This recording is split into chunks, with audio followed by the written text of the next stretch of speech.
it is time for Shiny Side Out with Dave and Mecky. So I hope you have your tinfoil hat all made and cinched down tight over your ears. So take it away, Dave and Mecky.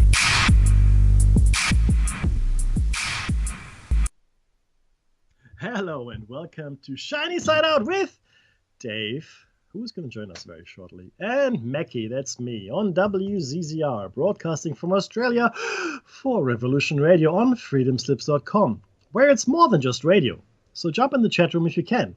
Show number 273, and we're talking about time travel, 370 and 200. 273, that's a lot of shows, it is, yes. Shows, that's a really lot of shows. It's on air, online, and on your smart device, so grab an app to listen anywhere or listen at home on a Grace Tabletop Digital Radio.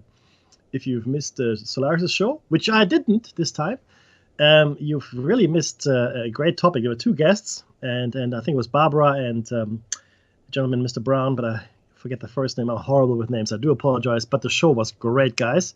I caught about the last half hour, 45 minutes of it, and I'll be honest with you, right up my alley. It was a fantastic show, really good content.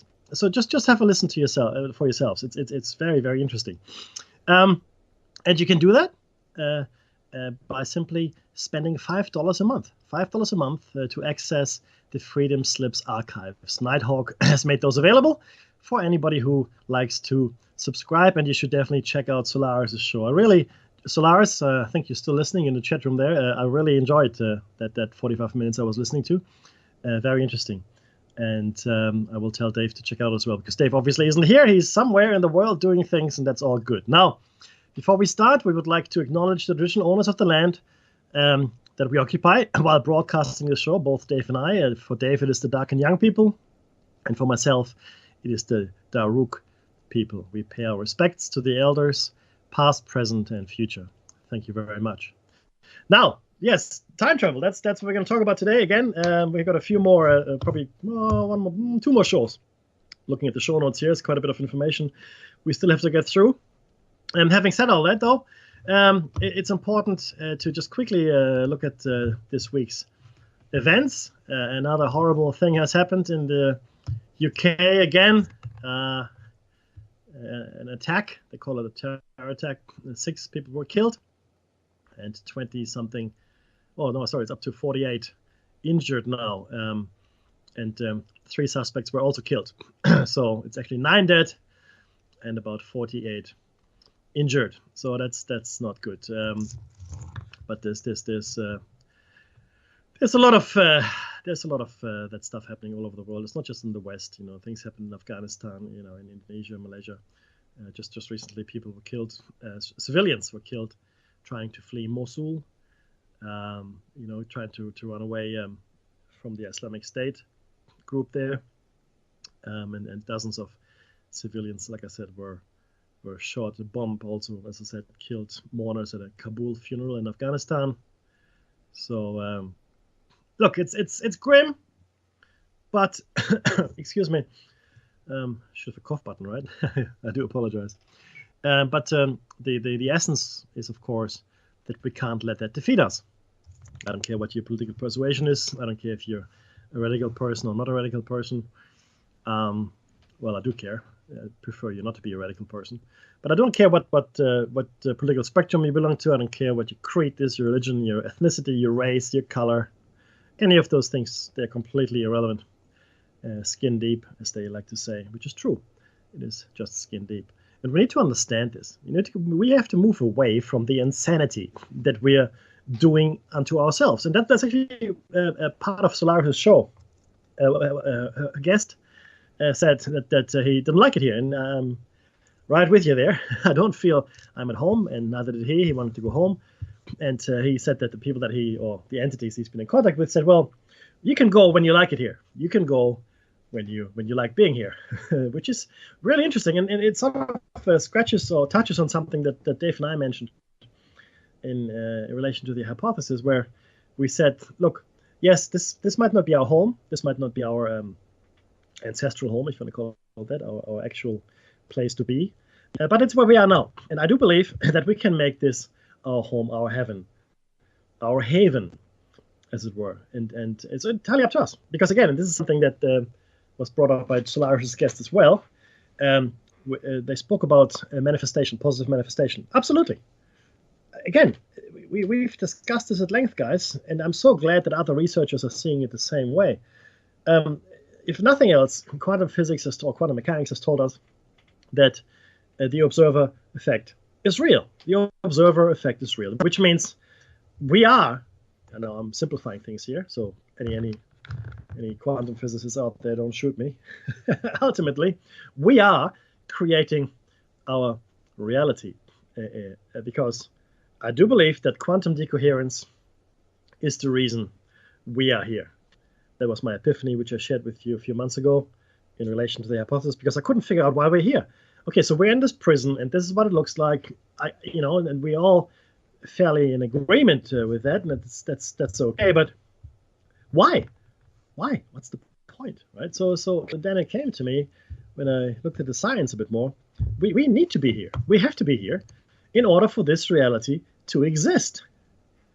So quantum decoherence essentially means that out of all the superpositions that reality could be in, you need to observe. You need an observer to observe. And it collapses into the eternal now. And that's something that was also pointed out by Solaris' guests. So thank you very much for that. So it does. It collapses into, because all there is the now. All we have is the now. And we are limited to the now because we are in the physical form that we're in. That's my opinion. So we need to somehow, get elevated. We have to increase our capabilities, our potentialities. We have to become better than we are. But right now we're limited. Anyway, so we have the eternal now. So you need an observer to observe all the superpositions, and then clonk, it collapses into the current state of affairs, which is our reality, what we call, our world, our now, our existence, our universe. If there were no observer, then all the superpositions would have an equal chance of existing next to each other. And the thing is this: scientists believe they do. They do. and this is the kicker. So what happens at quantum decoherence? Our reality is created. Our now, so all the wave functions, collapse into the one now, our pinpoint reality, if you will. But, say scientists, all the other realities, all the other potential points on that wave still exist as well. We just can't measure them. We can't measure them. So as far as we're concerned, they no longer exist. So the question, of course, now becomes how do we make it across those barriers, boundaries, limitations to observe all the others? Now, I don't think we can in our present physical form. I think it's difficult. Once we have ascended or become enlightened or whatever you want to call it, I think then we can. I really do. I do believe that. It's interesting, though, right, that a lot of researchers come to the same conclusions. In fact, that science, cutting-edge science, yes, but hard science nonetheless, also comes to those conclusions. Now, the scientists, of course, can't say what I'm saying here or what the other researchers are saying, right? Because consciousness cannot be seen to actively create or interfere with reality. So you can't say that. It's blasphemy. Ooh, it's blasphemy. Funny in a scientific context, that word, right? But that's what it is. That's what it is. So, but they're coming to that conclusion nonetheless. There it is, right? So people can see it. Our reality is not what we thought it was.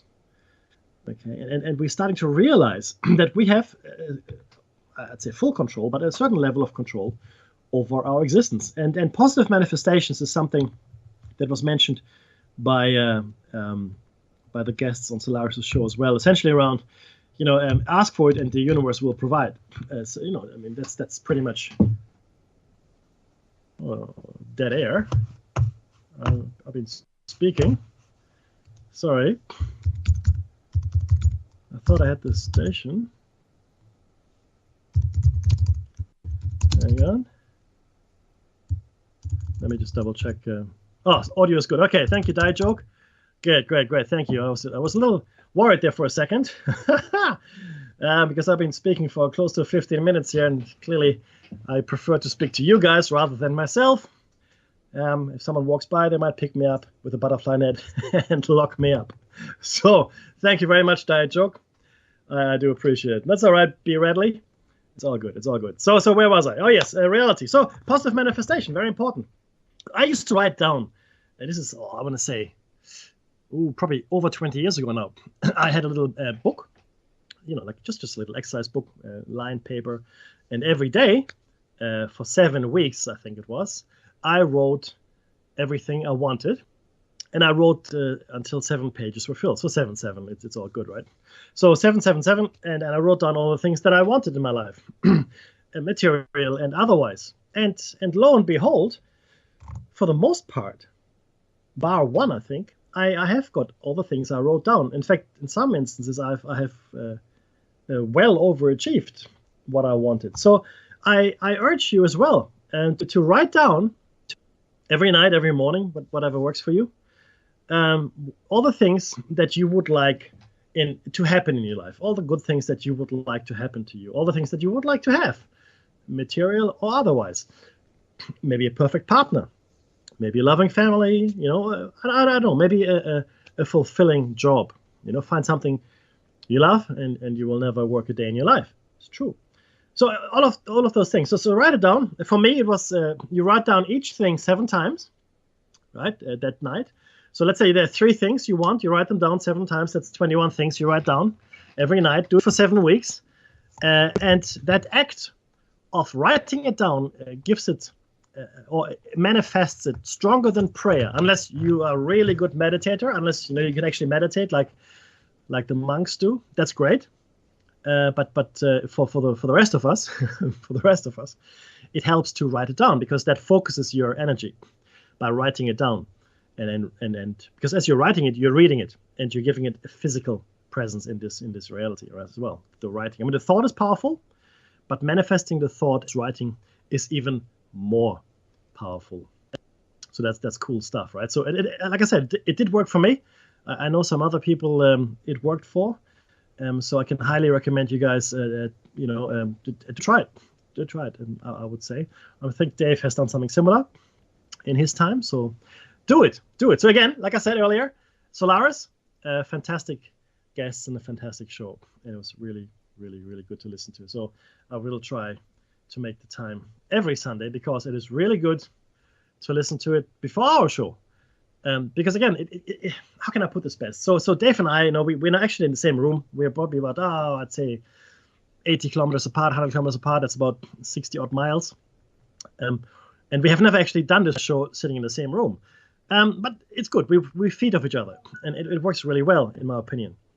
Having said that, it is really good to listen to others say similar things or come to similar conclusions. Now, we don't have massive egos. I mean, people would disagree with that. That's fine. But we don't have to be right. We don't have to be right. But it's nice to see that other people come to similar conclusions. Researchers, scientists, just people in general. People are waking up, by the way. That's definitely the truth. It's a lot more obvious these days than it was in the past. But what is also true, because there's so many of us, there are a lot more people asleep. So there are a lot more people awake, and there are a lot more people asleep than there used to be in previous times, simply because there's 7.4 billion now on the planet. And the total numbers are just bigger. But I do believe there are many, many more people awakening, just disproportionately so, if you compare it to the people that are asleep. Which brings me to one of my favorite movies, They Live. In the 80s, 1988, I think, John Carpenter made that movie. And it has Roddy Rod Piper in it, the wrestler, as the protagonist. And essentially it's the story of a man who stumbles upon a massive conspiracy. He's just a regular Joe. He's just a construction worker, if you will, down on his luck. He left his home city to find work in another city, nondescript city in LA. I think they meant to make it in the United States. And he stumbles upon this box of sunglasses. He puts it on and causes him a massive headache. But all of a sudden, he sees the world as it really is. And he looks around. It's the sunglasses themselves show everything in black and white. But he sees all these advertising signs. They don't actually show the advertising, magazines, billboards, but they have big, bold letters, words imprinted like obey, multiply, consume, things like that. So people don't see it. They only see the scripted reality on top of it. There's a broadcast tower, which he tries to destroy in the end, at the top of a TV station in the city, that actually overlays this false reality on the actual reality that the glasses allow our protagonist to see. When I first saw that movie, They Live, I thought, wow, which was probably the mid-90s when I first saw it. That's my life. That's how I felt, because there's a fight scene in the movie where he tries to put the glasses on his friend, and his friend doesn't want to see it. His friend wants nothing to do with it, and they're fighting, physically fighting, right? And sometimes that's what it felt like for me back in the day, right? When you just have these conversations. And yes, Jerry B, you go ahead and manifest yourself a cat. You can, right? You just do it, and you'll see they'll be meowing at your door. Anyway, so because you feel like you're wrestling with these people, that you're trying to. And I was younger, and when you're younger, you want to tell people, you want to convince people and show them the truth and whatever it might be. Not that I knew the truth then or even now, but you feel more like a proselyte. You want to spread the word, as it were, and that's your young eagerness, and it's all good, that way. But you do learn as you get older that it's completely pointless. And so when I talk to people these days, it is much less forceful, if you will. And I certainly have this show here now as an outlet where I can sprout my ideas together with Dave, and that's all goodness. But yeah, it was interesting. So if you haven't seen that movie, guys, I do highly recommend it. It's one of those movies where you think, wow, and this is well ahead of The Matrix. This movie was made something like, I think, 12 years. Before The Matrix, so it was well ahead of its time. It's based on a short story as well, and I can't remember what that short story is called, but certainly well worth watching and rewatching again. They Live by John Carpenter. Alrighty, now Dave hasn't joined us. That's okay though. He's running a little late, so again, apologies to everybody who was expecting or who were expecting Dave as well. So I do want to get started though on the time travel track, because I would like to finish it and then go on to other things as we move forward. There's the next topic that I would like to discuss with you guys is the Mandela effect. Something I was completely unaware of until about 3 weeks ago when it showed up on my Facebook feed. Yeah, I know I'm on Facebook. Woe is me, right? But I mostly do it to check on things related to Shiny Side Out, and there are a few friends as well that I wouldn't get to talk to otherwise, or even know what they're doing unless it was for Facebook. So Facebook, in my opinion, has done me some good because it allows me to stay in touch with people that I simply do not have the bandwidth to stay in touch with otherwise. So you know who you are, guys, and I do apologize if I haven't spoken to you in a while. Life is crazy. Not an excuse, just an explanation. Anyway, so the Mandela effect, I was completely unaware of it at all as a thing. And there's all these Facebook pages, and so I joined a couple of them. I think I mentioned this last week as well. Fascinating stuff. So you go through it, and again, of course, it is very much along the lines with what Dave and I discuss with you guys on a regular basis here. And funnily enough, I have a very dim memory of Nelson Mandela dying in the 90s. Now, is it a false memory? Is it a memory after the fact? Is it something I just have because I want to fit in? I don't know, but I know that I have this memory, or the shadow of a memory. And another thing that irked me today when I looked at the Mandela effect was the name, Steven Seagal. Now, and again, I might be misremembering, but I could have sworn that Steven Seagal's last name was spelled Segal, Seagal, right? Seagal, like the other actor. But it turns out it's actually Seagal, so Seagal rather than Seagal. So, are there any out there, any of you guys remembering Steven Seagal's last name that way or a different way, or am I just completely off my rocker? What about Nelson Mandela? Anybody have a memory of him dying in the early 90s at some point? I mean, this Mandela effect thing, like I said, we're gonna investigate this a bit further, and because what we're talking about here, of course, are dimensional shifts. That's really what this is. So when I did the research for the show on dimensional shifts, I would have expected to come across the Mandela effect. I didn't. Now, why didn't I do that? We've been on the air now, well, this is 6 years. We've been on the air 6 years. So 5 or 6 years. This is our 6th year. So the question is, why didn't I come across the Mandela effect when I was researching dimensional shifts or dimensional travelers? The answer is I don't know. I have no idea why not.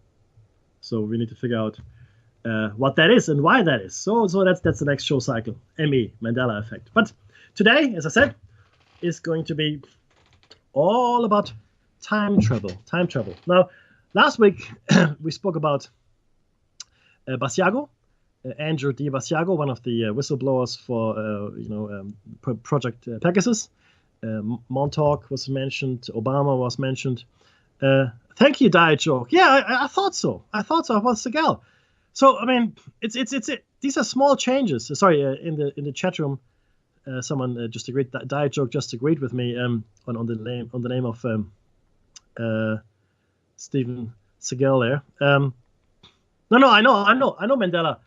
It was in prison in the 70s and got out about 30 years later. That's the line. That's the line that I remember now as well. So I've got both memories, obviously. But I also dimly remember Mandela dying in the 90s. So that's where the disconnect for me is. I do apologize, but it's just weirdness for me. Weirdness, right? It's like when you're reminded of something. Oh yeah, but hang on, that's right. Oh no, hang on, that can't be right because that happened. So it's like a false memory, deja vu, backwards. I don't know how best to describe, but it's a really funny feeling that I had when I looked at it. Okay, now today I'm going to talk about Dr. David L. Anderson. Dr. David L. Anderson. He was the second whistleblower after Basiago, and he's a physicist. And he emerged to confirm the existence of U.S. government development of time travel technology and emphasized the importance of the real-world application of such technologies for achieving planetary sustainability. There's a beep there. I'll just take that as odd. Okay. Anyway, it's all good. Dr. David Lewis Anderson, director of the Anderson Institute, emerged publicly in a 2-hour interview on December 23rd, 2009, to give an extensive account. I think someone is pinging me. I don't know if you guys can hear that ping, but let me just see who's pinging me. There we go. Okay, I got it. No, sorry, that was my Facebook Messenger. I do apologize. And that was Mr. Hovey, a good friend of the show's good friend of mine, whose birthday it was yesterday. So happy birthday, Mr. Hovey. Hope you had a great time. Yeah, the Berenstein, Sam Squatch. Berenstein, that's one of the big ones. It's either Berenstein or Berenstain. Sorry, that's the Mandela effect again. So back to time travel. So he emerged with a 2-hour interview, December 23rd, 2009, to give an extensive account of his time control research for the U.S. Air Force, which he later continued at his Time Travel Research Institute and other organizations. Dr. Lewis' public revelations regarding time travel were made in August and November by Andrew Basiago, whom we discussed, in interviews concerning his experiences in time travel experiments undertaken by DARPA's Project Pegasus in the early 1970s. Dr. Lewis's public revelations regarding time travel followed disclosures by other researchers as well.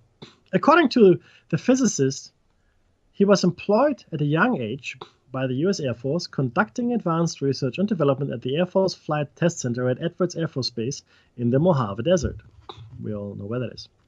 During that time, he laid the foundations for what would be known as time warp field theory, an approach that models and describes how to use the natural forces of inertial frame dragging to create contained and controllable fields of closed time-like curves. We discussed closed time-like curves. We will go into that in some more detail later on. At his time travel research center in Long Island, Dr. Anderson further developed time warp field theory as well as third-generation time warp generators. Dr. Anderson sets out 10 types of time control technologies and methods, along with a feasibility analysis of each method. Among these time control technologies are quantum tunneling, time warp fields, and wormholes. I'm going to share these here with you, the 10 technologies for time control and time travel. You have a pet drop Oh, really? Sorry, this is from the chat room. Jerry B remembers a pet rock named Mackie. I tell you what, I don't know if you've read this book. It's by Frederick Brown. It's called What Mad Universe? What Mad Universe? If you haven't, please do. It was written in the 1950s. And in it, one of the characters is a mechanical brain, an AI we would call him today, called Mackie. That's right. And there are a few things in that book that ring very true with me as far as my life is concerned. So there are quite a lot of parallels in that particular book. Very strange. Do read it, and you will know a lot more about me once you've read it. It is really, again, one of those odd feelings. I've now got 4 copies of that book, including one first edition hardcover that I got on, I think on eBay, maybe Amazon, I can't remember. But yeah, so What Mad Universe? There was a mechanical brain in there, Mackie. So very interesting. In fact, spelled in the same fashion as I used to spell my name. I spell it differently now, as you all know, but back in the day, I used to spell it like it was spelled in that book. Okay, let's go to the 10 technologies and methods for time control and time travel. We have discussed quite a number of them before. The first one is quantum tunneling.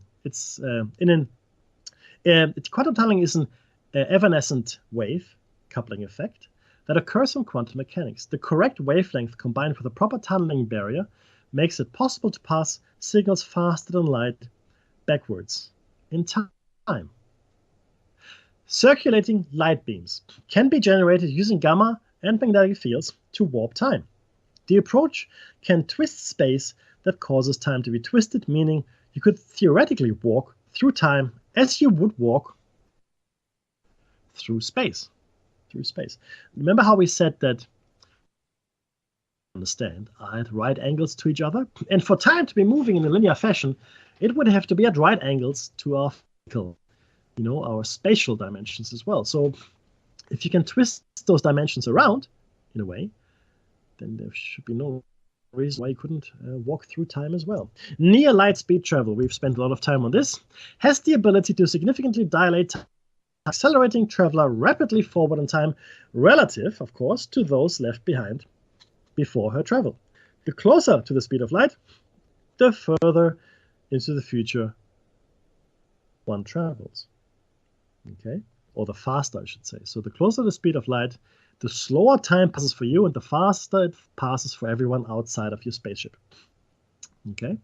Interesting, if you look at some of the ancient stories, even religious texts, and fairy tale stories where a lot of time passes for people in one place and not so much time for people in another place. All of it at the same time, of course. Right?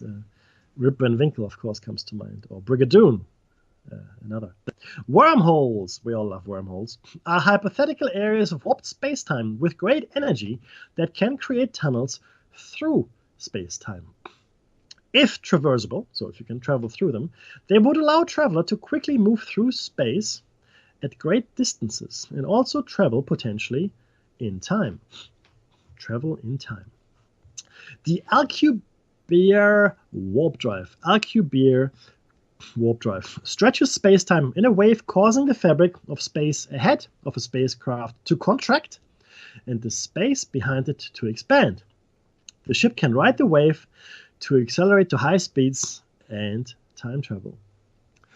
Cosmic strings are a hypothetical one-dimensional, from a spatial point of view, topological defect, interesting, isn't it, in the fabric of space-time, left over from the formation of the universe. Interaction could create fields of closed time-like curves, permitting backwards time travel.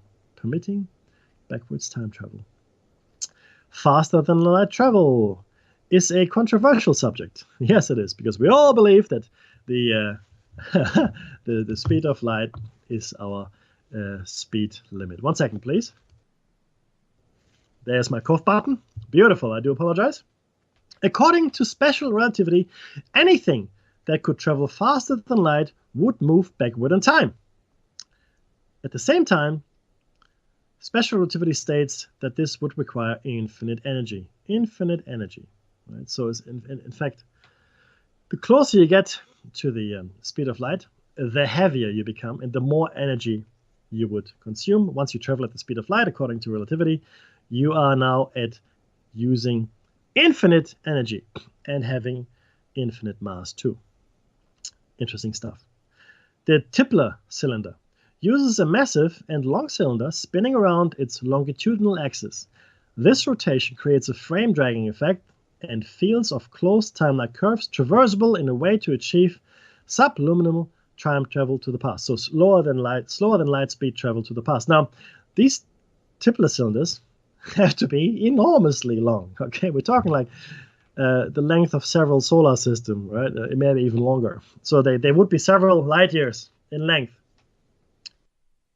before any time travel effect would become feasible. So are we going to engineer one of those tomorrow? Probably not. Probably not. It'll take a little time. Time warped fields uses energy within curvatures of spacetime around a rotating mass or energy field to generate containable and controllable fields of closed time-like curves that can move matter and information forward or backward in time. Now, the most curvature, if you can believe relativity, would find around a black hole or neutron star or things like that, where the spatial distortions are of such a magnitude that we don't even know what happens there. Because all physics, as we understand, completely breaks down inside a black hole or a neutron star. So these are just guesses. And if you can, since you can fill your guess with anything you like, you can suppose anything you want. It's all good. Now, last but not least, we have spoken about this before. It's called the Casimir effect. It's a physical force arising from a quantized field, for example, between two uncharged plates. This can produce a locally mass-negative region of spacetime that could stabilize a wormhole to allow faster-than-light travel. Yes, potentially, but the Casimir effect that we have at the moment is tiny, tiny, tiny, right? It's really, truly at the microscopic level, in fact, smaller than that, where we generate a Casimir field. Have a look up yourselves. Now, before we can generate a Casimir field of sufficient size for humans to travel through, we would have to solve engineering problems. Not that we can't, just saying that's what we would have to do. It is really, really interesting stuff. Sam Squatch. Oh, yeah. Yes. And Jerry B as well. Yes. That's, they're talking about portals or time rifts, if you will, that occur naturally. Naturally. You're putting the wrong emphasis on the wrong syllable. No. So there are, in fact, I believe, natural time gates. Because as I've said before, and I'll say it again, the universe is an imperfect place. And things like deja vu, precognition, things like that are an indication of those tears or imperfections within our space-time continuum. And I do believe that there are places where these time holes, portals, gateways, whatever you want to call them, jumps, jump gates, occur. And I do believe that some of them might even be stable, meaning they will always appear in the same geographical location, not always at the same time. Like I do believe, for example, that the Bermuda Triangle and the Devil's Triangle in the South China Sea are such portals potentially. Certainly, there's something strange going on. There are other places in the world which are similarly weird. There's this one in Queensland, but we'll talk about that later. That's where our expedition is going to go, and hopefully we'll come back from that because some people haven't. It's the bottom of the first hour, so here comes the message. Get yourself some great merchandise from the station's website. Buy a CD of your favorite show hosts, maybe us, for a previous season, an EMP-proof thumb drive with survival documents, or a 75K seat pack. Follow the instructions carefully. The number to call in if you are in the United States of America is 347-688-2902. Number again, 347-688-2902. Or via Skype, that's where I am. You simply add Freedom Screen, one word. If you live in Kentucky, you can pick us up on FM WZZR 101.3, WZZR 101.3, or anywhere else. And I do mean anywhere else, well, where there's the interweb, if you're on the line, via TuneIn.com, Web Radio Central, Receiver mobile app, Freedom Slips mobile, TalkStream Live, StreamFinder.com, InternetRadio.com, Radio Tuner, RadioWays, RadioLine.co, and of course our very own Shiny Side Out app, which you can get from our website or the App Store of your choice. And I would like to also say that this station is completely listener funded. What that means is that you, listener, esteemed listener, are completely in control of the station's destiny. Hopefully you like what you hear, not just from Shiny Side Out, but all the great hosts, and you support us accordingly. Because none of us get paid. We don't. Doesn't mean I'm against it. Okay, so anyone wants to pay me for this, I'm good. Same goes for Dave, of course. No, but as it stands, these are completely voluntary hosts, and the show content is also provided by the hosts. And not saying that the station agrees with all the content. I don't think they do. There's a lot of content, and not all of it is the same, and some of it is, of course, contradictory. That's okay, though. No one here claims to know the truth with a capital T. We all have some truths. We all have some level of understanding, but the truth, I believe, still eludes all of us. But to my point, if you like what you hear and you have some spare cash, if you're in the chat room, it's on the left-hand side, the top left-hand side, this little radio button called Donate. Pretty straightforward stuff. So if you can give something, go ahead and do so. Or if you're on the main page, you will find the donate button there as well. But I do encourage everybody, if you're listening to this on YouTube, come and join us in the chat room. It is awesome. There's always a lively discussion. Always. And I have to say, this is probably one of the best behaved chat rooms I have ever come across in my life. It's very open, it's very welcoming, and very tolerant.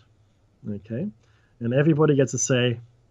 Only a few times have I encountered people that were less than friendly in it. But that happens too. But the chat room is awesome, and I do make an effort to acknowledge everybody in there. So again, hello everybody, and I do appreciate the content. I do appreciate the discussion. If I see something, and I can't always look at the chat room, of course, but if I do see something, I will mention it and I will answer all of your questions, of course. This is interactive, after all. This is not just talkback radio. This is typeback radio, if you will. So we can communicate on every level. We can communicate on every level. Alrighty, let's get back to time travel. Project Montauk, or the Montauk Project. The Montauk Project is an alleged series of secret United States government projects conducted at Camp Hero or Montauk Air Force Station on Montauk, Long Island, for the purpose of developing psychological warfare techniques and exotic research, including time travel. The coordinates for Camp Hero are 41 degrees, 3 minutes, 44 seconds north, 71 degrees, 52 minutes, 27 seconds west. Okay, those are the coordinates. If you ever wanted to find it, I'll paste it in the chat room. It is part of our show notes, and these show notes should actually be up on our site already, because, like I said, we are repeating this show. This was show number 4 initially. So this show was one of the first shows we did. Since then, it has, of course, been significantly updated. And there's a lot more content here, which we will add to our show notes online. Jacques Vallée describes allegations of the Montauk Project as an outgrowth of stories about the Philadelphia experiment. The history of the Montauk Project story is closely associated with and often believed to originate in the Montauk Project series of books by Preston Nichols. Conspiracy theories about the Montauk Project have circulated since the early 1980s. According to UFO researcher Jacques Vallée, the Montauk experiment stories seem to have originated with the account of Preston Nichols, who claimed to have recovered repressed memories of his own involvement. The American Preston B. Nichols, born May 24, 1946 in Long Island, New York, claims to have degrees in parapsychology, psychology, and electrical engineering. He authored a series of books known as the Montauk Project series, along with Peter Moon, the primary topic of which are the alleged activities at Montauk. These center on topics including United States government military experiments in fields such as time travel, teleportation, mind control, contact with alien life, and staging faked Apollo moon landings, framed as developments which followed a successful 1943 Philadelphia experiment. These culminate in a hole ripped into space-time in 1983. Now, we know that the mind control experiments are real. We know that. That's a fact. You can look it up for yourselves. The rest of it, we don't know for a fact to be true. But I have suspicions that a lot of them are in fact true. And I'll tell you why. I give you the Apollo moon landings for one. America was in turmoil after Yuri Gagarin managed to survive being shot into orbit around the Earth and come back as the first person in modern times to be in space that we know of.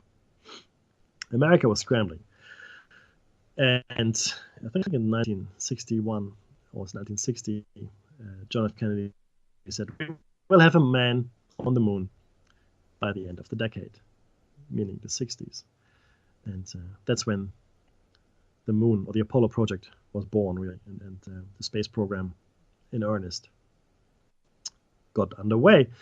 But if you follow the Apollo program, and there are many, very many excellent documentaries, you will find it is a series of unmitigated failure, one disaster after another. People just didn't get things right until miraculously July 1969, the last half of the last year of the decade, the United States managed to get people to the moon. Now, up until that point, it had really been one disaster after another, one failure after another. And in my mind, okay, I think it is completely believable to say, or to assume that the United States was going to put in place a contingency plan in case that failed as well, so they would not lose face globally. I mean, you have to understand that the times, the Cold War was in full swing. The Vietnam War, or the war in Indochina, as it was called at that point. Cuba had happened as well the same decade. So all these things had happened, and it was a very fragile. It was a very fragile situation overall. It really was. And I could understand why you would want to appear as though you've made it to the moon. Right? And I would understand that you would hire Stanley Kubrick to do it, because he had done such a great job with his movies. I think what was it called? I forget now. Somebody in the chat room, if you can remember Stanley Kubrick's movie, I think it was a Greek letter or something, and then a number. I can't think of it now. But anyway, the point is that it makes perfect sense to have a contingency plan. And I would say that they probably actually filmed the landing in the studios in Burbank. Okay, because if they hadn't made it, America would have lost all credibility. They spent 10 years trying to get to the moon. They couldn't do it. That would have been a massive moral setback for the United States.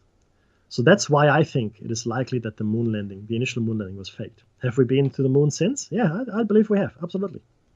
Do I believe that we have been to Moon and Mars way before that? Yes, I believe that also. So we've got two tracks running here. We've got the reality and the history that we know about. And then we've got the reality and history that we do not know about, that we're not told about, that we are kept in the dark about, right? I do believe there's a secret space program. I do believe that we're on Mars right now. I do believe that we've been on the moon for a long time. I do believe that the moon is an artificial object. I think the moon was built by someone. I do believe that. I believe the moon has structures on it. We've seen pictures. There's a lot of anomaly. There's something called transient lunar phenomena. Nobody has any idea what they are. There's like glowing craters, right? They glow. Okay, we call it something. Oh, we called it transient lunar phenomena. Okay, put it in a box, forget about it. It's like the placebo effect. Don't know what it is, don't know how it works, but it's in a box now. We don't have to talk about it anymore. I mean, come on, guys. This is astounding, mysterious stuff. That's the stuff we should investigate, in my opinion. Now, be that as it may. So, we're talking about Montauk. So, we do know something went on there. We don't know exactly what it was, but we've got a fair idea that at least the mind control experiments were real. Now, some sources report that Nichols claims to have worked on the Montauk project and recalls it only through recovery of repressed memories. So I guess once you stop working there, they put some kind of mental block in. Now, we know that can be done as well. We know that compartmentalized memories can be created. We know there are sleeper agents. You're probably all familiar with the Man of Manchuria. So it's it is pretty much something that can be done. We can create compartmentalized human beings. Sleeper agents are really good. Example of that. Oh, sorry. It's of course it is. It's 2001: A Space Odyssey, 1968. 1968, 2001: A Space Odyssey. Okay. You look at that movie and you look at what that looks like compared to the moon landing. You will see a lot of similarities. And I do thank Diet Joke. Thank you, Diet Joke, for sending me the Kubrick link there. It was, of course, 2001. I was referring to. Okay, here we go. Now, others hold the belief that he believes he's periodically abducted to continue his participation against his will. So some people believe that Nichols is in fact abducted to participate, and again, that is also blocked out of his active memory. And others, again, treat his work completely as fiction. It is up to us how we want to see it. Now, we know that the mind control component cannot be treated as fiction. And if we are using Occam's razor, if one is true, well, then the others are highly likely to be true as well. That's Occam's razor for you. Now, are they all true? I don't know. Teleportation, I'm not sure. Maybe. Time travel, maybe. Contact with alien life, yeah. Again, I don't think. Let's not call it alien life. Let's call it visitors, or let's call it the other civilization. Whatever you want to call it. I do believe that beings other than ourselves have been here for a long time. Maybe they went away for a little, but I do believe they've got a presence here in the solar system at the very least. And I do believe that intelligent habitation of this planet goes back millions of years. Millions. Same with Mars. I believe Mars also has been inhabited for a long, long time before it all went catastrophically wrong for Mars. And I do believe in the case of Mars, and again, this is shiny side out, guys, tinfoil hat time, but I do believe that we see evidence of a solar, if not maybe galactic conflict that destroyed Mars, ripped or stripped its atmosphere. And you look at the two moons, Phobos and Deimos, which are anything but moons, like little moonlets, oddly shaped, tumbling around Mars. Very different to all the other moons in the solar system. And our moon, of course, the most different of all. So, yes, there is evidence, and yes, it is a stretch. It's a leap of faith that we take. But I don't like to necessarily think of it as faith. I like to think of it as intuition. Because I do believe that the next evolution of intelligence is, in fact, intuition. Your gut feeling, right? You just know it's right. And this is a problem, of course, because in school, you always have to show your work. You have to show your work. Well, you did this math equation. Happened to my brother. He did this math, really complicated math thing in his head. He did it in his head. And he wrote down the answer. And the teacher said, well, that's right, but how did you do it? In my head. I don't believe you. You have to show your work. Nobody can do that in the head. But see, it's the limitation that expectations of other people that limit us. Yeah. And sometimes we just work things out My gut tells me this. Like police. The police follow their gut all the time. It's instinct. We like to call it instinct. I don't care what you call it. It's like a sense that we all have, which is completely underdeveloped in most of us. Not all of us, in most of us. Right? And I do believe the full realization of that sense, the full realization of the possibility within that framework of intelligence will push us forward to the next level. Because it'll be a lot faster. It'll just be a lot faster. How many times do you curse yourself or kick yourself for not having followed your gut instinct? You go, oh man, that's what I wanted to pick. Or that's what I wanted to do. Or that's what I wanted to say. But I didn't do it, because you can't fully rationalize it. Right? So your scientific mind likes to dismiss the intuitive mind. Right? Because that's the way we're brought up. Follow your gut more. That's my advice to you. Follow your gut feel. It's usually right. Okay. But like anything, it's not foolproof, it's not perfect. But in my opinion, your gut will be more right than anything you think out too much. Have you ever been in a situation, I'm talking about like running across rocks at the beach, right? If you just keep running on those rocks, okay, you will probably be okay, and you do a good job doing it. You won't slip, you won't fall, you won't do this and that, right? But you have to keep going. You can't stop and think about it. You have to just keep going, from rock to rock to rock and so forth. Because once you stop and think it out, it's all over. Hesitation and then timing is off. Once you start thinking about it, it's all over. That's why some of these athletes talk about getting into the zone. Rational thought is no longer a part of it. You're just in it. You're just doing all the right things. Intuitively. Not because you think it out. Not because you think it over and over and over. And that's because it becomes intuition. Martial arts works in a similar way. You train and practice so much, so it becomes second nature. Yeah, all these moves, all the katas, second nature. So you don't have to think about doing it. You just do it. Yeah? It becomes intuitive. It becomes reflexive. That's where you want to be in your actions. Right? You don't want to overthink too much. In fact, there's something called analysis paralysis. One of my favorite phrases. Analysis paralysis. It's true. I've seen it in action. People overanalyze things and they can't come to a decision. They just can't do it. Okay, so what happens? Well, nothing happens is the answer. Nothing happens at all because you're just completely disabled by your need to analyze everything. Sometimes you just have to make a decision. Bang! Right? Could be wrong. Could be wrong. But sometimes it's worse not to make a decision than make the wrong decision. Okay, at least you're moving forward. Again, that forward motion. The illusion of forward motion, right? That's what we're caught in. So trust your gut. Trust your gut. I really believe that. There have been some excellent books written about Montauk, of course. I do urge you to do your own research on it. Visit the site. I've given you the coordinates. Have a look around. But nobody is denying that the mind control experiments took place. There was a Government Disclosure Freedom of Information Act that told us about it, and we had a show on it, and a number of universities, I think 6 universities, colleges around the United States were complicit in it, as well as several government departments. So that happened, guys. That actually happened. Okay, it's a few more minutes to the bottom of the hour, so I'm not going to go into the next topic, which is the Philadelphia experiment. And after that, we're going to talk about the Nazi bell just a little bit.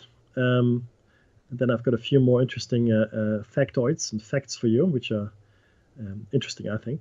And that should take us toward the end of the show. But I do urge you to think about what time travel would mean for you. And I mean this in a true sense. Let's say we're stuck on this timeline. Would you travel back in time to alter your past? Remember, if you're traveling back in time and you're altering your past, you will come back to a different future. You will not come back to the future that you left. Highly unlikely, right? If you believe certain time travel theories. You will come back to a completely different future. Better, worse, I don't know. I watched a very interesting movie, and I can't remember this, which thought about this quite a bit, where this family had the ability to travel back in time. but they had to be alone, and anyway. The point is, they did, right? And oh, sorry, am I speaking too fast? Information overload. You would travel back in time? Yeah, no, fair enough. But think about it this way: this one person of this family member had the ability to do that. He had children, and he traveled back in time. He made some changes, and he came back to different children. He came back to different children. He did everything he could to come back to the children he remembered. Right? So be very careful when you travel back in time what you actually alter. Okay? What you alter. Be very, very careful, because it will have an impact. And there was time travel, not from because the ability these people had was innate. It was a British movie, and I can't remember what it was called. It was a fairly recent movie. I enjoyed it very much. But it looked at time travel from a human perspective, like a family relationship. His father had quit his job years ago to just spend time with the family.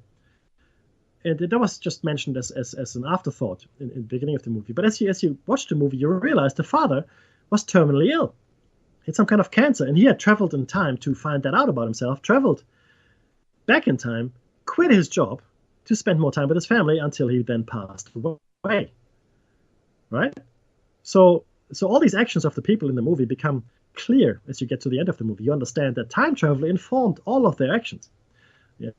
So this father who was simply always at home playing ping pong with his children, or went for beach walks, or whatever the case may be. Like I said, the protagonist, through whom we witness all of this, the son of the guy with cancer, went back in time and came back and found, the children he remembered were no longer there. So he, like I said, he went back to remedy that, and luckily, I guess in his case, he could do that. He could roll back his actions. But so you have to be careful. You have to be careful what you alter. You have to be careful what the ramifications are. Okay, it's very, very important. Well, look, Mr. Rowe, and in time and just get more Bitcoin. I think that's cool. I think that's cool. In fact, you know what? I would jump on the Bitcoin wagon when it first starts. That's what I would do. But I do expect the music any moment, guys. So again, I'd like to remind you, if you can donate, please do. Every dollar helps. Every dollar helps, and the station appreciates it. Nighthawk and everybody who's involved with the running of the station, they do a great job. Nighthawk actually has other businesses as well. I mean, if you like organic fruit and veggies, Nighthawk is your guy. He's also a very talented woodworker. If you have the chance to purchase any of his items, be it farm items or manufactured items, go ahead and do so. I actually envy his lifestyle a bit. Having a farm and being able to be relatively self-sufficient, I think, is awesome. Not only that, I mean, look, he's running a radio station, one of the biggest radio stations on the net, and the biggest listener-funded radio stations on the net. So that's pretty awesome. Okay, do I expect the music to come on, guys, or should I just talk through? That is the question. So let's just see if we are getting the music, because I think last week we didn't, from memory. Excuse me, I just had a sip of coffee here. Oh, you know what? I'll assume the music is not going to come on. How's that? All right, let's assume that I just came back. Hey, welcome back to Dave and Mackie's Shiny Side Out from a very short station break, non-existent as it were, and we're going to talk a little bit about the Philadelphia experiment here. Excuse me. The Philadelphia experiment is an alleged military experiment that is said to have been carried out by the U.S. Navy at the Philadelphia Naval Shipyard in Philadelphia, Pennsylvania, sometime around October 28, 1943, so very much during World War II. The U.S. Navy destroyer escort USS Eldridge. It's amazing that it's the Eldridge. Look up the word Eldridge and see what you think. Pennsylvania. Yes, sorry. Here we go. The Eldridge was claimed to be rendered invisible or cloaked, we would call it these days, to enemy devices. Now, bending light waves is no longer such a far-fetched thing to discuss. I mean, clearly, electronically, we have stealthed or cloaked our aircraft, for example. Certainly the stealth bombers, and now they're also working on cloaking or bending the light around. soldiers, tanks, things like that. So the technology now no longer is not as far-fetched as it once seemed. Okay. No, you're right, blasphemous Buddha. Who needs a break? You can have a break when you're dead, right? The experiment was allegedly based on an aspect of the unified field theory, a term coined by Albert Einstein. The theory aims to describe mathematically and physically the interrelated nature of the forces that comprise electromagnetic radiation and gravity. In other words, uniting the fields of electromagnetism and gravity into a single field. According to some accounts, unspecified researchers thought that some version of this field would enable using large electrical generators to bend light around an object via refraction, so that the object became completely invisible. Like I said earlier, not as far-fetched a concept today as it was in 1943. The Navy regarded this of military value, of course, and by some accounts, it sponsored the experiment. Another unattributed version of the story proposes that researchers were preparing magnetic and gravitational measurements of the seafloor to detect anomalies, supposedly based on Einstein's attempts to understand gravity. In that version of the story, there were also related secret experiments in Nazi Germany to find anti-gravity, allegedly led by SS Obergruppenführer Hans Kammler. Now, we actually did a show on the Nazi Bell and Hans Kammler, Obergruppenführer as he was, and the likely scenario that played out there is that the Allies, the Americans, in fact, went to where he was located and abducted him, as well as all of his research. Now, we do know that the Nazis experimented in a variety of different fields, and they made massive progress. They did so by being completely unethical, monstrous, some might say, because they didn't care if they had to expend human resources to further their research, which is exactly what they did, both in the medical field as well as all the other fields. So they studied directly on human beings, effects of all kinds of things. Okay, so this is really very interesting, and I do urge you to read the books on Hans Kammler and the Nazi Bell. I've got most of the books in my bookshelf here. If you bear with me for a second, I'll try to locate them. But essentially, there's a very interesting series of books written. Oh, 1 second, guys. Here we go. Where are you? There are too many books, clearly. Way too many books on the shelf. And I have to really start cleaning it out.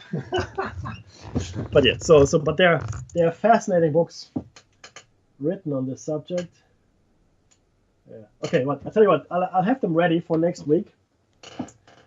Or unless, of course, a break comes up, at which point I will, in fact, dig them out. But yeah, so they're really, really good books on the subject. And they also speak of the Nazis having nuclear weapons or atomic weapons, as it were, that allegedly were used on the Western Front. Sorry, I lied to you, on the Eastern Front. Hitler was averse to using it on Western people, he said. The English or even the Americans, he didn't want to use them against those guys, but he was quite happy to use them against the Slavic people, as he put it. So again, very interesting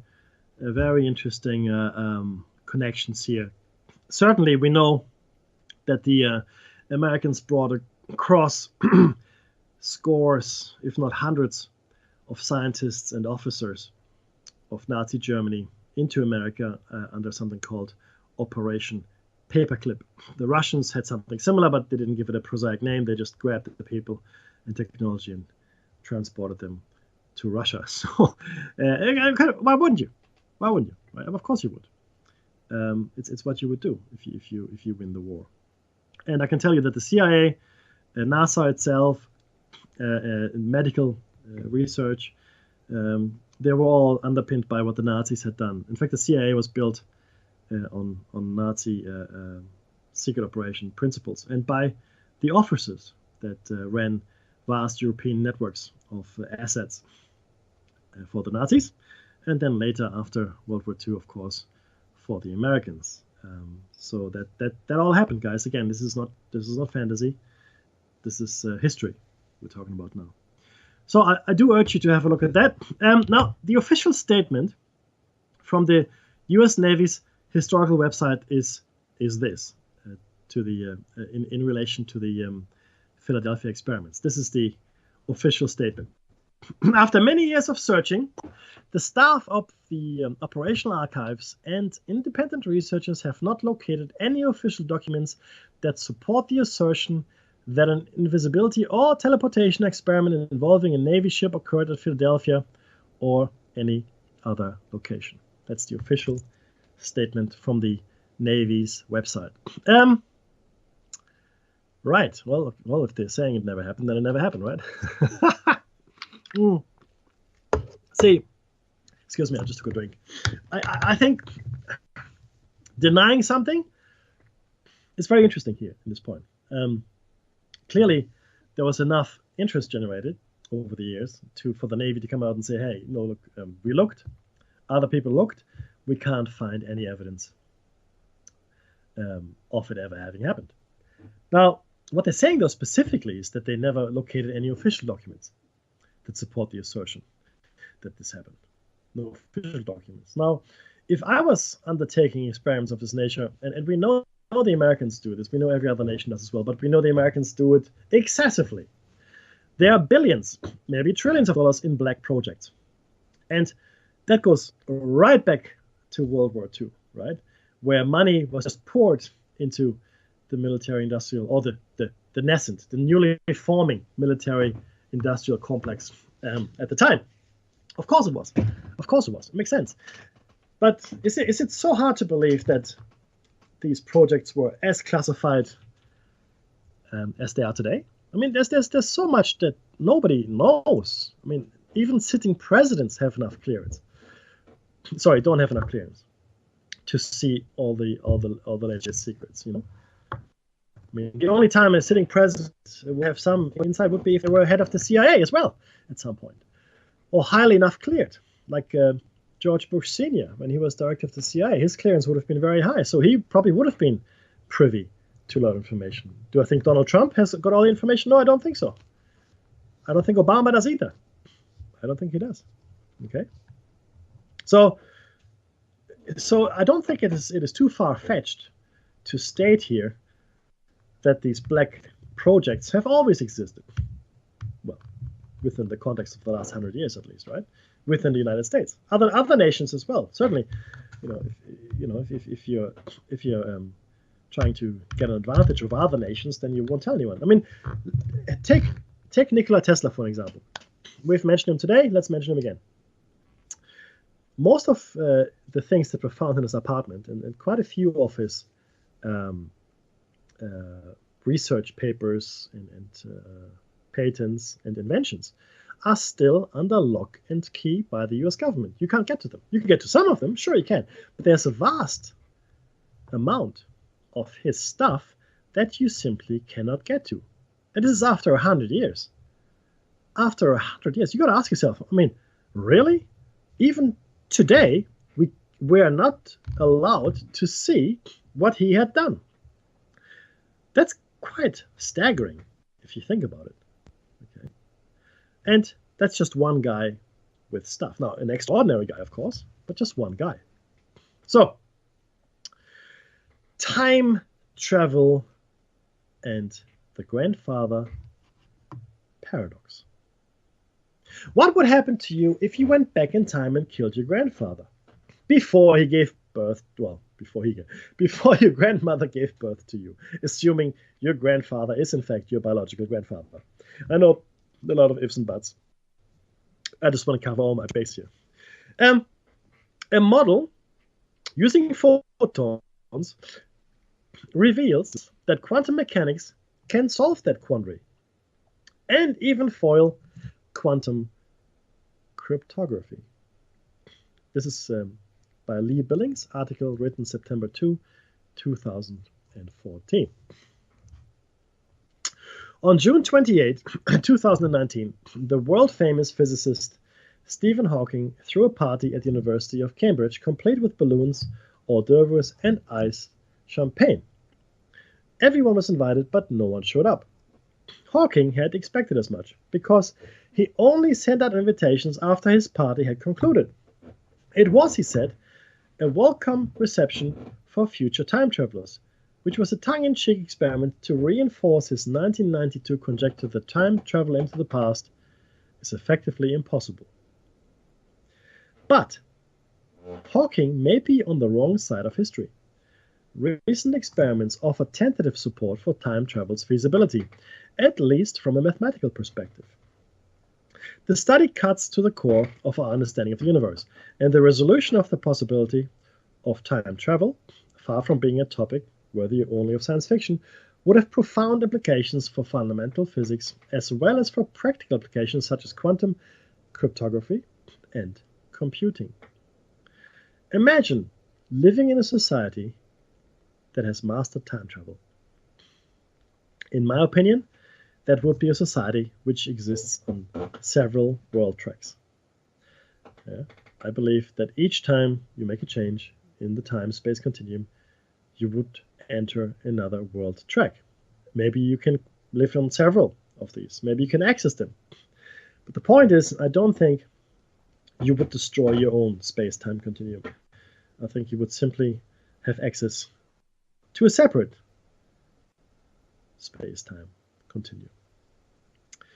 Now, let's talk about closed time-like curves. We've mentioned them before. Let's talk about them a little more detail here.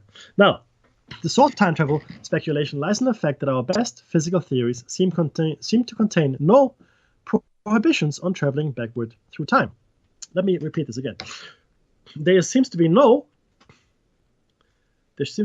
saying that we cannot travel back in time from a purely physical or mathematical point of view. Time travel backwards seems to be allowed. In fact, the flow of time is completely irrelevant as well. The flow of time is completely irrelevant as far as mathematics is concerned.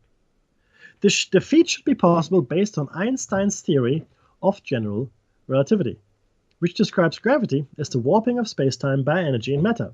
An extremely powerful gravitational field, such as that produced by a spinning black hole, could in principle profoundly warp the fabric of existence so that space-time bends back on itself. This would create a closed time-like curve, or CTC, a loop that could be traversed to travel back in time. Excuse me, I had a cough. Hawking and many other physicists find CTCs abhorrent because any microscopic object traveling through one would inevitably create paradoxes where cause and effect break down. Hit the pause button. Maybe. I think we've spoken about this in the past. Causality went out the window in the Copenhagen interpretation of quantum physics or quantum mechanics. Causality, or cause and effect, no longer have anything to do with the reality we live in. Press play again. In a model proposed by the theorist David Deutsch in 1991, however, the paradoxes created by CTCs could be avoided at the quantum scale because of the behavior of fundamental particles, which follow only the fuzzy rules of probability rather than strict determinism. Fuzzy rules of probability, that's superposition, guys, that's superposition. It's intriguing that you've got general relativity predicting these paradoxes, but then you consider them in quantum mechanical terms, and the paradoxes go away, says University of Queensland physicist Tim Ralph. It makes you wonder whether this is important in terms of formulating a theory that unifies general relativity with quantum mechanics. Recently, Ralph and his PhD student Martin Ringbauer led a team that experimentally simulated Deutsch's model of CTCs for the very first time, testing and confirming many aspects of the 2 decades-old theory. Their findings are published in Nature Communications. Much of their simulation revolved around investigating how Deutsch's model deals with the grandfather paradox, a hypothetical scenario in which someone uses a CTC to travel back through time to murder her own grandfather, thus preventing her own later birth. Again, like I said, after he had impregnated her grandmother. Okay?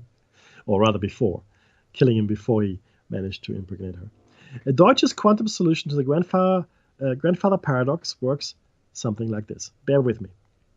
Instead of a human being traversing a CTC to kill her ancestor, imagine that a fundamental particle goes back in time to flip a switch on the particle generating machine that created it.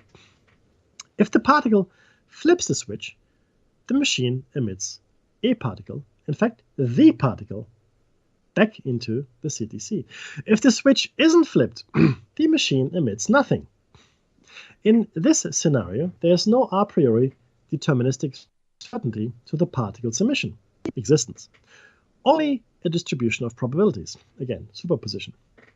Deutsch's insight was to postulate self-consistency in the quantum realm, to insist that any particle entering one end of a CTC must emerge at the other end with identical properties. Therefore, a particle emitted by the machine with the probability of 1/2 would enter the CTC and come out the other end to flip the switch with a probability of 1/2, imbuing itself at birth with a probability of 1/2 of going back to flip the switch. If the particle were a person, she would be born with a 1/2 probability of killing her grandfather, giving her grandfather a 1/2 probability of escaping death at her hands. Good enough in probabilistic terms to close the causative loop and escape paradox. Strange though it may be, the solution is in keeping with the known laws of quantum mechanics. So what we're saying here is, as long as the killing is not a determined end state, but rather a probability, we have not violated causality as far as quantum mechanics is concerned. Weird, right? In their simulation, Ralph, Ringbauer, and their colleagues studied Deutsch's model using interactions between pairs of polarized photons within a quantum system that they argue is mathematically equivalent to a single photon traversing a CTC. We encode their polarization so that the second one acts as kind of a past incarnation of the first, Ringbauer says. So instead of sending a person through a time loop, they created a stunt double of the person and ran him through a time loop simulator to see if the doppelganger emerging from a CTC exactly resembled the original person as he was in that moment in the past. By measuring the polarization states of the second photon after its interaction with the first, across multiple trials, the team successfully demonstrated Deutsch's self-consistency in action. The state we got at our output, the second photon at the simulated exit of the CTC, was the same as that of our input, the first encoded photon at the CTC entrance, Ralph says. Of course, we're not really sending anything back in time, but the simulation allows us to study weird evolutions normally not allowed in quantum mechanics. In the presence of CTCs, quantum mechanics allows one to perform very powerful information processing tasks, much more than we believe classical or even normal quantum computers could do, says Todd Brune, a physicist at the University of Southern California who was not involved with the team's experiment. If the Deutsch model is correct, then this experiment faithfully simulates what could be done with an actual CTC. But this experiment cannot test the Deutsch model itself. That could only be done with access to an actual CTC closed time-like curve. Deutsch's model isn't the only one around, however. In 2009, Seth Lloyd, a theorist at Massachusetts Institute of Technology, proposed an alternative, less radical model of CTCs that resolves the grandfather paradox using quantum teleportation and a technique called post-selection, rather than Deutsch's quantum self-consistency. Excuse me. With Canadian collaborators, Lloyd went on to perform successful laboratory simulations of his model in 2011. Deutsch's theory has a weird effect of destroying correlations, Lloyd says. That is, a time traveler who emerges from a Deutschian CTC enters a universe that had nothing to do with the one she exited in the future. which is true. By contrast, see, we talk about parallel universes now. By contrast, post-selected CTCs preserve correlations so that the time traveler returns to the same universe that she remembers in the past. You understand the difference here, guys? So the one difference is in Deutsch's world, or in Deutsch's model, you're now talking about the multiverse. Excuse me, just a sip of coffee. Whereas this one here, Lloyd, manages to come back to the same universe. Okay. This property of Lloyd's model would make CTCs much less powerful for information processing, although still far superior to what computers could achieve in typical regions of spacetime. The classes of problems our CTCs could help solve are roughly equivalent to finding needles in haystacks, Lloyd says. But a computer in Deutschian CTC could solve why haystacks exist in the first place. So we're talking about magnitudes of difference here, right? Magnitudes of difference in computational property. Okay. The next article deals with a look into the future. A look into the future. And I've taken this article from the Daily Mail, a UK publication. This particular one was published in, I want to lie to you. I don't know. I think in 2010. Be that as it may. Time travel and teleportation are staples in many sci-fi films. Of course they are. But some physicists say they will likely become possible before the end of the century. While time travel may be the most ambitious feat of engineering, they say that it might be possible by 2100. So a mere 80 years away, guys, a mere 80 years. While space tourism and invisibility cloaks will probably become available within just 15 years. Now, space tourism, I think, is just around the corner. I completely agree with that. I mean, it's not going to be cheap. If you're a millionaire, then it's going to be a thing, right? But for you and me, it'll probably be another 50 or 60 years, maybe. Or maybe less, actually. We'll see. But right now, no. Physicists from Imperial College London and the University of Glasgow predicted when sci-fi technologies as seen in Star Trek, Star Wars, and Back to the Future and so forth will probably become scientific fact during the lifetimes of current school children. In research among a panel of top UK scientists and a study of 11 to 16-year-olds commissioned by the Big Bang Fair, scientists said that teleportation could become a daily activity by 2080. Daily activity by 2080. Now, that's the thing. It's not that far. We have teleported things, not big things, small things, very small things, but we've proven the principle. Jerry B, sorry, I've just glanced over to the chat room. Yes, I completely agree. If you travel, if time travel were to be achieved, you would not change any existing timeline. You would simply be part of an additional timeline from your point of view. Completely correct. And that's where Back to the Future got it wrong, by the way. Back to the Future got it wrong when they were jumping. There were some logical flaws with that movie. But you're right. I believe the same thing. You travel back in time, you create or access. I'm not sure if you're creating it, but you're accessing another timeline where your change is reflected, and you will live through that timeline as opposed to your own. You probably will never be able to go back to your own timeline unless you've got some superior technological abilities to completely step outside of this hyper reality even. Right? So forget this reality, there's a hyper reality. If you can step outside of that, you can probably access whatever you like. Right? If you're stuck within this reality, even a multiverse, then you probably are stuck whatever particular timeline you happen to access at that time. Interesting discussion, though. It's fascinating stuff. There's some really, really good books written recently on these subjects. Sam Squatch. I will gather those together for the next show, and I will tell you guys what they are. I do read a lot. I read a lot. I love books. So I'll put together a reading list if anybody's interested, both fictional and non-fictional. Okay. Right, here we go, blah, blah. The children polled thought that time travel, which is seen in Back to the Future, for example, might be possible 60 years from now. But scientists were not quite so optimistic. Colin Stewart, author of The Big questions in science estimates humans will be able to jump ahead or to see our future by 2100. Physicists have come up with predictions of when technology seen in films such as Back to the Future, etc., will become a reality. So this is what they think. This is what scientists figured might happen. Time travel in another 80-odd years. Teleportation by 2080. Invisibility cloaks by 2030. I believe invisibility cloaks are already here. If not, they're just around the corner. So 2020 is my prediction.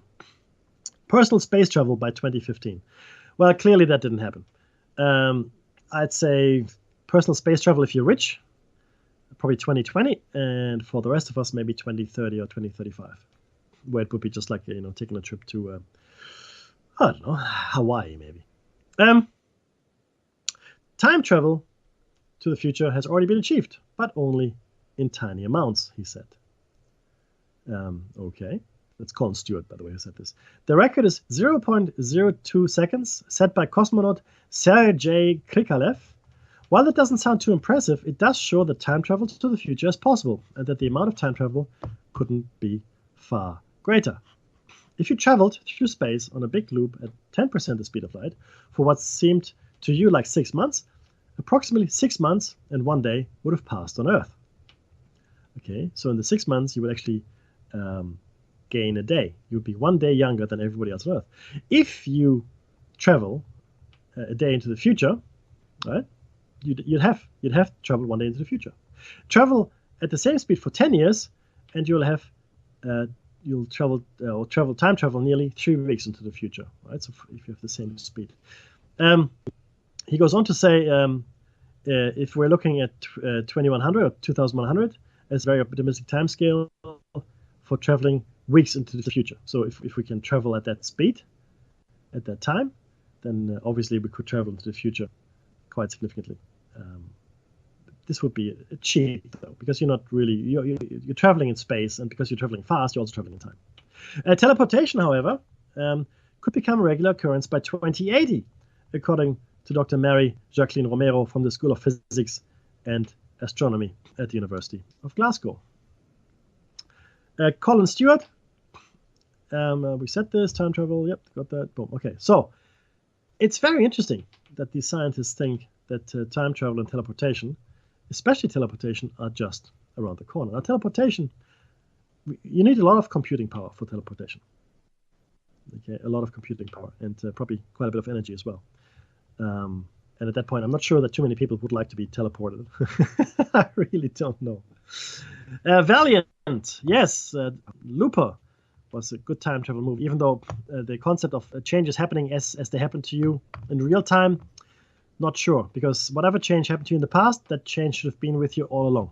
So that would mean, though, in the time Looper, that these two time tracks are parallel. They're not truly separated in time, they're actually happening in parallel. Right? So the 20 years in the past and then the present would happen at the same time. That's why all these things, they're like cutting the hand off, cutting the legs off, are affecting the person in the timelines. Right? So as soon as they cut off in the past, they also cut off in the future. If that's only possible if the time tracks are parallel. But I find time travel and the thought about time travel, I find it fascinating. I really do. It's an amazing thought experiment. And when I was younger, before I had a family and all that, I would have jumped into a time machine immediately. There's not a question. Boom, I could change whatever. Once you have a family, though, and children especially, you start to think differently. Trust me, and especially after you think about this a lot, and you read books, watch movies, documentaries, whatever it might be, and you fully comprehend the potential consequences of the time travel, right? And this is, oddly enough, The Simpsons did a really good job with it. There's a Treehouse of Horror. I can't remember which one. Homer Simpson travels back in time, and he was told. He remembered the advice his father gave him. If you ever travel back in time, don't touch anything. So he steps on a bug by mistake, and the future he gets back to is completely different, and he travels back and makes more changes, and it comes back to completely different futures than to the one that he remembers. And then finally he goes to the last one. Oh yeah, this feels like home, except his family all have lizard tongues and they eat like frogs. It's actually quite it's funny. Oh, okay. Thank you, Diet Joke. I will have a look at that. Thank you. I appreciate that. It's a really good link that Diet Joke just posted. It's called Unwinding Time Travel Using Primordial Qigong, Herbal Alchemy, and the Mandela Effect. I'll take a look at that. Thank you very much. That's what I'm talking about, guys. Interactive chat room. Now, you might think the hosts here are the fountain of all wisdom. Not so. Not so. Every time we research, every time we do a show, Dave and I, and that goes for all the other hosts, I'm sure, we learn more. And the interaction with all of you, especially in the chat, teaches us all the time, consistently. We learn more and more every time we do this. And it's such a rewarding experience, especially because we have this interaction in the chat. It is really awesome. I can't urge you enough to get into the chat, guys, and partake in the discussion if you're interested. Okay. Alrighty. Let's see where we're at. Oh yes, this is a new article, which I found specifically for this show, followed by another new article, also specifically for this show. There are two more articles, though. Therefore, I'm going to share with you here. And this one is called "Time Travel and the Single Atom." This was published June 22nd, 2015 in New Physics, and it was written by Cathal O'Connell. And let me share this with you. This is a very interesting article. We all have times we wish we could go back in time and make a different decision.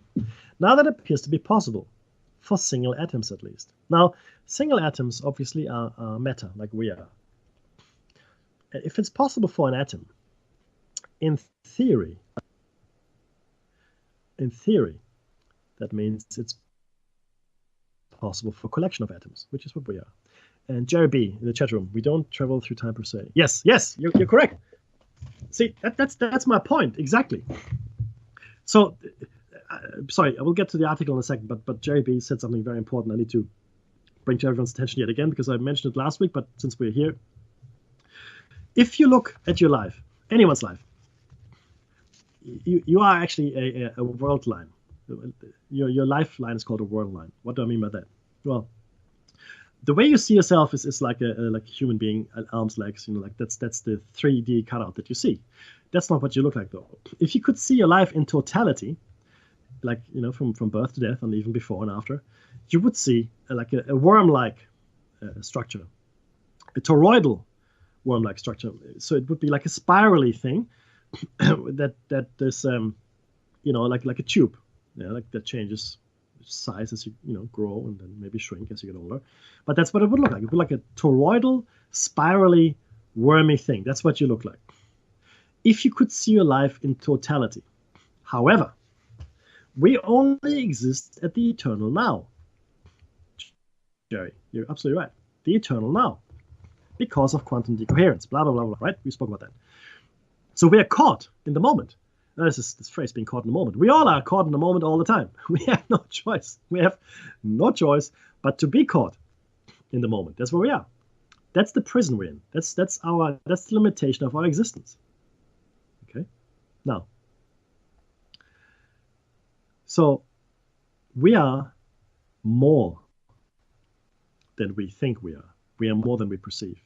Okay? We are much more than we perceive. And we cannot realize this because we're limited. Right? By design, on purpose, in our opinion. Okay.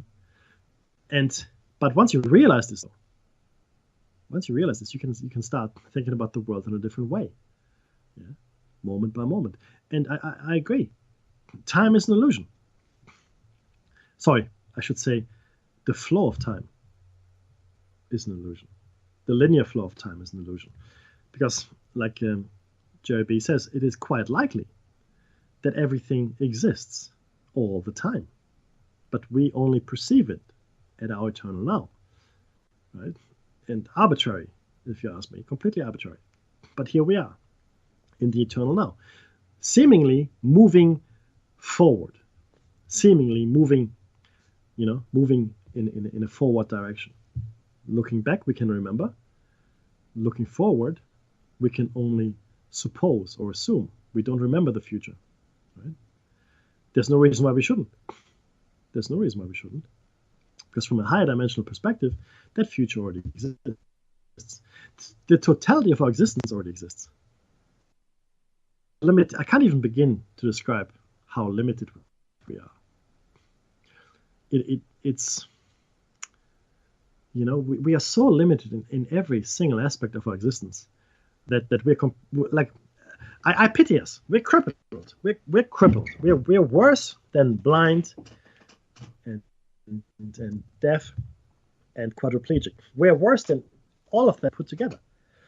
Yeah, we truly are. But anyway, Mr. Danger is with us. Let me see if I can get him in. Sure, why not? Here we go. Bear with me, guys. I'm going to add Dave to our conversation. Share my add people. There you go, add people. Where are you? Okay, let's see if we can have him. Hello, Dave. Hello, Dave. You there? Yeah, I'm here, Mekki. How are you doing? Excellent, sir. How are you? Oh, pretty good. Look, I'm sorry I'm so late. I was, just for everyone's sake, I was speaking today at the local UFO group. Cool. About a bunch of things, but one of those was the billionaire, that's working with NASA on the UFO thing. So that was pretty cool. However, Mekki, news flash, our Channel 9 current affair program burst in with their cameras and started to interview everybody about that $2,000 funding grant that they'd received some 5 years ago. Oh, yeah, I mentioned this to you last week, right? Yeah, that's right. And it came true, Mekki. When I'm there, Mekki, right? Listeners, the current affair program is, tabloid news, and they're not going to run this as anything positive. It'll be a negative slant towards the abuse of taxpayers' funds. However, they really should be looking at the government, because the government allows people to apply for grants and they give them out if the government sees fit to do so. And they did. And it was basically, just for everyone's, if you know anything about the Bill Chalker book, the Gosford Files, that was the result of the funding grant. Right. Book, the research and the police witnesses and everyone there. So I won't go into it. However, that's it. And that was so terrible. It burst. It broke the meeting up, and people didn't want to be filmed, clearly, because of their. This is not a secret group, but it's a group of people that meet to talk about things that other people don't want to talk about. And some people feel very self-conscious about their attendance at that meeting, and it's a comfortable environment, and they can talk about their experiences. So just on that, Dave, was Channel 9 at all interested in the subject matter at hand, or were they only interested in, let's say, the alleged $2,000 funding? Did they ask you about what you were talking about, or no? They only wanted to know, and I repeatedly said, I don't wish to be filmed. That's what I said. I don't, and I'm going to turn out to be the crazy person on air, I bet, the way they edit it together. However, like the clock in the background of The Simpsons that keeps moving around. Yeah, they chop what he says together into a different statement entirely. Look, that's what I felt. The guy really wasn't very nice. He wasn't invited to the meeting. Neither was the sound and cameraman. They snuck the equipment into the RSL club, the Returned Servicemen's League's club, where this is, for war veterans, the club, so it exists all around Australia. And the room is rented out by the UFO group, the Tugra UFO group, UFO Society. And like I said to my listeners before, Mekki, the group's been around for more than 60 years. My grandmother went, my mother went, and it was a different name then, but the same place with the same like-minded people there. And look, it's a nice group where people share ideas. That's it. That's what it is. And if the government, got embarrassed, Mekki, spending the money on it, no, they are. See, the problem here is this, right? And this is, of course, everybody on listening right now understands this, I'm sure. We're dealing with a subject here that people like to ridicule. Now, and I urge you to ask whoever you come across in your travels and whoever you speak to about these things, ask them why they feel that way. Why do you think this is something we can't talk about? Right? Ask them that. I mean, just it's an innocent question, right? And if they can't tell you, if they say, because common sense, well, hang on a second. What common sense? Who told you that any of what I'm talking about here is impossible? Right? Oh, clearly we would have seen more of it. No, clearly we wouldn't. If people want to keep a secret, they can. Secrets can be kept. Okay, and sometimes they're self-censoring secrets. And if technology is as advanced as we think it is, then keeping it out of the media and even erasing people's minds and controlling people's minds is not that big a problem. It simply isn't. It simply isn't. And today, with all the propaganda and all the work that has been done, Pete and Dave, in the media, it is clear to me that the initial reaction, everybody has been brainwashed. Sorry, a lot of people have been brainwashed into completely dismissing anything that is even slightly out of the ordinary or paranormal or touching on the borderlands, as it were. So it has become a brainwashed state of mind. So it is not you, esteemed listener, that has a problem. It is everybody else that has the problem, right? Ask him why they feel that way. I'd be curious to see what they say. But Dave, so what was the outcome then? Tell me a little more of this. I don't know, intrusion, attack? Definitely. I'd say both, because it wasn't like they invited people to speak on camera. Would you like to speak on camera? Sure. That didn't happen. Would you like to sign a release? No. They didn't ask that either. And so what they kept doing, they kept the cameras rolling and just pointed to whoever was talking to them. And then he would ask them a question. And all the patrons, he asked reasonable questions, which is going to paint them in the crazy light.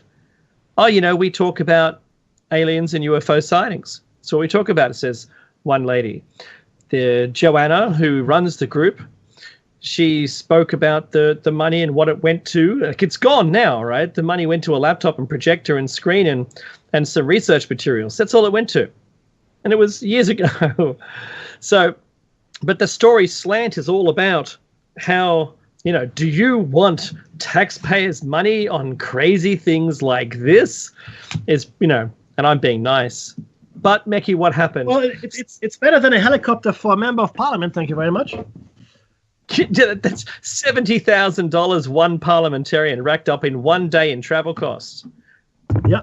Oh, boy. So, what happened? So the RSL club doesn't permit filming inside the premises. That's number one, at all, unless they've got written permission from the president of the club. So the RSL club. So that didn't happen. They stuck the equipment in. The police were phoned, but they took a while to get there. And every one of those seconds is recording new footage for them in that group. Now, most people scurried away and didn't want to be filmed, and those that remained were very, very pleasant indeed, and showed ultimately the workings of the thing until the police entered and escorted them off, and that was done. Anyway, what they're going to do is edit all that together and have a voiceover across the top, and it's all going to be set up like it's a negative thing, and it'll be a slant on the abuse of funds by ordinary folk. Do you want your tax dollars spent like that? But you know what? They $2,600. And personally, I've paid more than that tax. I could run 10 of those. Wait. Don't give it. I'm just saying, with the amount of money that I've paid in tax, I could have run 10 of those groups every year, and it could have just been on my tax. Actually, I'm the only one that approves that spend on the tax, and that's mine. So if you want to go away and tell everyone else it's theirs, it wasn't. It was only my money. Okay, you'll talk about tax? I'll tell you about tax. I want to throw up every time I look at my tax returns. Okay, Yeah, I pay that's more awesome. tax than okay. Then what It's you obscene. It's 10 years obscene. ago. I know. Oh, easily.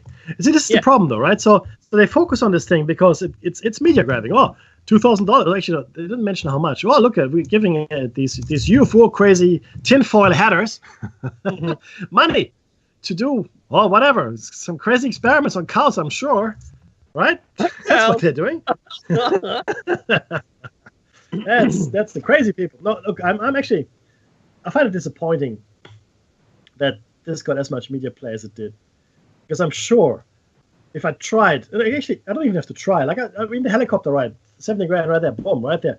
Yep. If you look at the actual waste of public monies that happens, if you give a couple of grand to people, treat it like a hobby. This is what people do on their spare time. They get together. It's like a community thing, right? They have tea, biscuits, I don't know, whatever. And there they are, not causing any harm, just congregating in peace. Why wouldn't we support that? How many people are in the group roughly, Dave? I don't know. How big is the audience? The audience today would have been a lot bigger, but since all this controversy, that the membership have actually died off. So there was only 10 people there before. Okay, 10 people. But normally there could be quite a bit more, right? And that's a fair chunk of the community over there. 30 at that group. All right, so that's a good chunk of people. And if they choose to spend their time like, I mean, who are we to say? I mean, they could be I don't know. They could do body art, or they could be painting. They could be painting on walls with charcoal. I mean, that's a hobby too. But these groups, they also get funding. I mean, if it's a community group, it doesn't really matter how you do it. I mean, how you spend your time, and especially if it's quite innocent like that. I mean, oh man. But the thing is this, though, Dave. There's no crazy idea manipulation. There's no crazy ideas being put forward. The ideas are shared by everybody, and they're what people think. It's a discussion, and I am disappointed, Mekki, and I just know it won't be. Since it's Channel 9 and Current Affair, they're not going to be favourable. And it's UFO World Day coming up or something, World UFO Day coming up, and they were talking about that. But look, I said to the guy offline, because I knew that they'd unplugged all their kit, and I just said, look, you could have been nicer. You could have invited these guys to talk about it, and if you came in doing a positive piece, I'm sure you would have got a lot more material. What did he say? Yeah. He nodded, but I know he was mic'd up. And so I was being very careful about what I said. But I said, look, these are nice people. They're nice. Yeah. So, look what you've done. You've destroyed their meeting. There's people who've given up their time to be here today. They're friends. All those things. Right. So I'm angry that this side of humanity exists, is the best way of putting it. But there's clickbait everywhere on the internet. Someone's breasts are big, too small, butt, surgery, pretty, not pretty, wearing a dress, wearing no clothes. It's clickbait. It's that kind of, it couldn't get lower than base. It's the lowest low media there is. And, they'll get some ratings, from it. And hopefully if anything happens from it, that we get a couple more memberships into that UFO group, because people discover it exists. Well, that could be a positive, right? It could be a positive. I mean, the worst case scenario, those guys, if their faces are shown, get victimized. Right? Yeah, I know. That could happen. Just saying, that could happen. Mm-hmm. Let's hope it doesn't. But look, Dave, that's thank you for sharing. That was really interesting. Everybody else, we're gonna continue our time travel. We're going to conclude our time travel show next week. We got 2 articles yet to share with you, but let's stay on the topic with Dave a little longer. What can we do though to make this more mainstream? Like I said earlier, I have a feeling that these things are becoming more accepted. The things we're talking about in general, right? People are becoming more curious. There seems to be more mystery in the world, and people are more willing to accept that there's mystery, which is the important thing. And hopefully that is going to be reflected in the public response to the Channel 9 newscast. I mean, we can only see, right, Dave? They report it, and then there'll be some kind of reaction, I would imagine, from the wider public. Is it going to be enough to change people's minds? I don't know. But it certainly would tell them, oh, hang on, people are talking about this, and people are looking at this. That's interesting, right? I mean, wow, maybe that's something I should be interested in. Maybe that's something I should be looking at. I don't know. But it's certainly something that is worth investigating going forward. I hope that's what people think. Well, that's other than that, I really hope that. Go on. That's a positive spin. That's a positive spin from it. That's what I was telling the members of the group just before I left. Is that it's quite possible that there could be, not all press is bad press. Even bad press can be good. So if Channel 9's reaction from their audience is mild, they'll stop going down that path. Maybe they've milked this thing to death. That's what I saw. But I think the people who are less receptive to this is a dwindling audience. I think the dwindling audience of people who refuse to believe that UFOs are even possible, just those people who refuse the possibility that aliens exist, is a dwindling audience. We know that there's a majority now of people who at least believe the existence or the thought about them existing is much is there. It never used to be. And hopefully that will show in the results of this media onslaught, because I've seen a couple of times in the 24-hour news cycle where the stories popped up here and there, and people don't comment very much. There's a couple of naysayers who go, don't want the funds spent on my hard-earned tax-paying dollars spent on that. Well, the government didn't have to approve it. It was the government's idea to go ahead with that approval. That's right. It's nothing to do with the group itself. They're not guilty of a thing. Yeah. That's right. No, there's no wrongdoing, guys. There's no wrongdoing here. There's no wrongdoing. The only thing is now we have to ask ourselves, though, what is this meant to distract from? Now, whenever something like this happens, which, is this meant to be like a funny story, like a humorous side note, or is it meant to distract from a bigger issue? I don't know. So what I'm thinking here is it's just seen as a humorous, like a comic relief. So I don't know. Well, it definitely isn't a. You know what I mean? They could have made a fluff piece about it, but they didn't. Channel 9's going to choose to run it one way, and that's going to be all there is. That was their final word. Is whatever they put out is their final word. Yeah. Whereas, Mekki, I'm glad that us and our audience, like we and our audience, or our audience and us, and I? No, as we? No, I don't know. We have a better approach at these subjects because we're more willing to accept that they could exist. Yeah. And until we find real hard evidence of anything, then we're going to continue talking about them. And I like that because we're inquisitive. Membi, who are you? Mekki. Our listenership, I respect it. I respect the people who listen to us because they're like us. I don't listen to someone on radio or on TV unless I appreciate what they say. So you keep doing that. Yeah. Catch us next week. Thanks for listening, guys. We're going to finish Time Travel next week, guys, and the Emmy Effect is going to start as well. Hang on for a round table with Jer Bear, by the way.